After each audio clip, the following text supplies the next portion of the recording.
Assalamualaikum and good day everyone. I am Makrima S. Kamsali from BT-led IA. So I'm the last reporter of Chapter 4.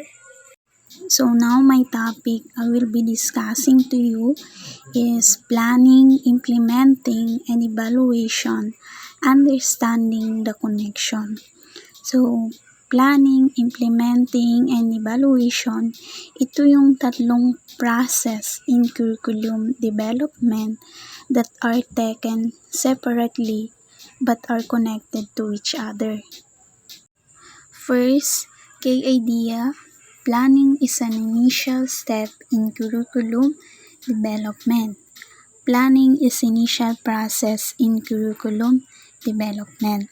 So, ang planning daw it is initial process, kumbaga unang step na gagawin in curriculum development. So, sa planning, needs mo rin include yung mga needs, It includes determining the needs through an assessment, Yung assessment na gagawin mo, or gagamitin mo. Need would include those of the learners, the teachers, the community, and the society as they relate to curriculum. So, after the needs have been identified, So, after mo ma-identify yung mga needs, So, the intended outcomes are set. Intended outcomes should be smart, specific, measurable, attainable with result, and with the frame of time. And also, intended outcomes, should be doable, achievable, and desired.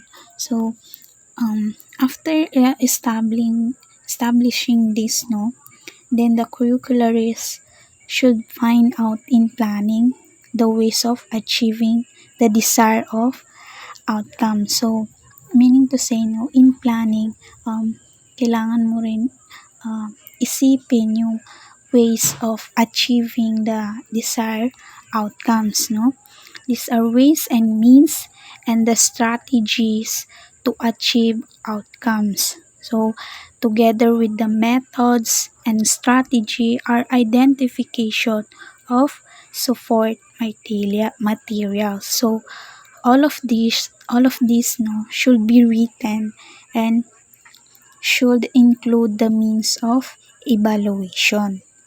So, the example of this curriculum plan, is a lesson plan. So, ito na yung example ng curriculum is lesson plan. It is a written document. So, meron dito na so many planners would say a good plan is a half of the work done. So, in curriculum development, a well-written plan ensure a successful implementation. So, meaning to say, a good plan is a half of the work done. So, sa curriculum development, kung maganda yung curriculum plan mo, so, may kalalabasan nitong successful implementation. So, some outputs of curriculum planning, are lesson plan, unit plans, syllabus, course design, modules, books, instructional guides, or even a new science curriculum plan. So, the second one in process in curriculum development is implementation continues after planning. So, meaning to say, after you plan, you need to implement. So, what should be implement? So, the planned curriculum which was written should be implement. So, yung ginawa mong curriculum plan, so yun yung i-implement mo na siya. So, it has to be put into action or used by a curriculum implementer who is the teacher. So, it has to be put into action. i-apply mo na siya, i-implement mo na siya, kumbaga ituturo na ni teacher.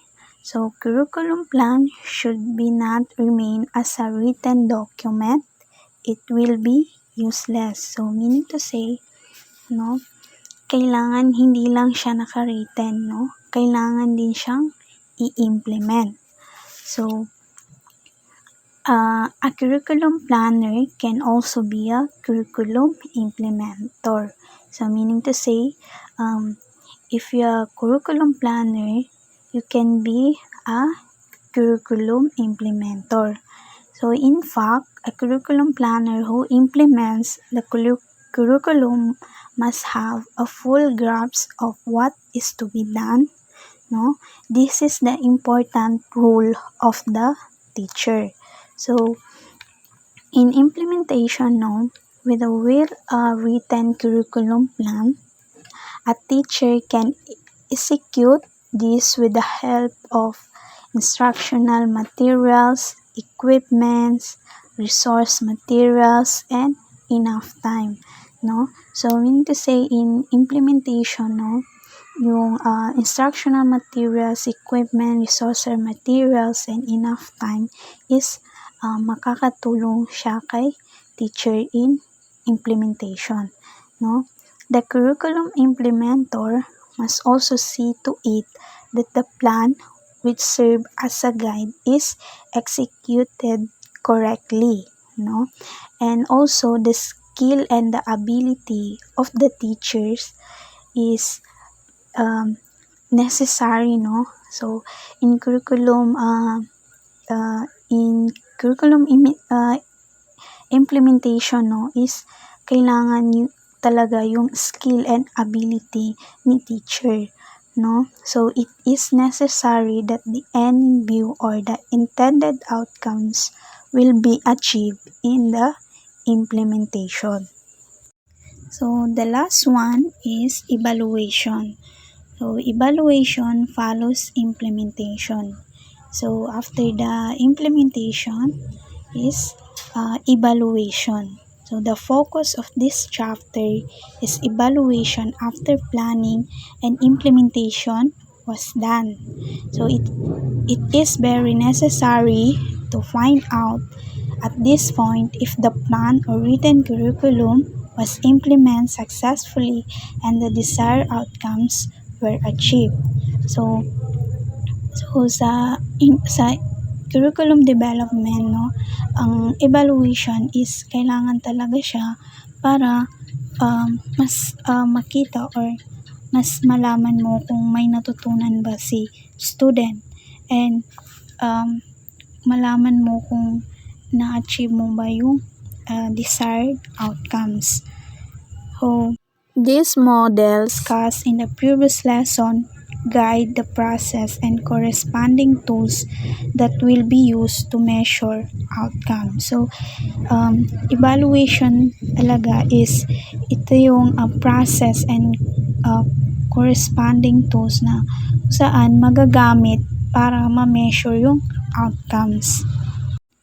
So, the cyclical flow of the three process in curriculum development, it very easy to remember and follow. So, as a curricularist, these guiding ideas clarify our understanding that one cannot assist what was not taught, nor implement what was not planned.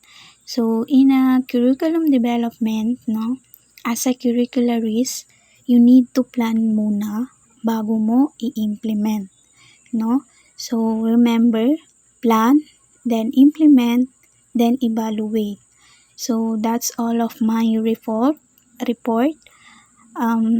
Thank you for listening and have a good day, everyone.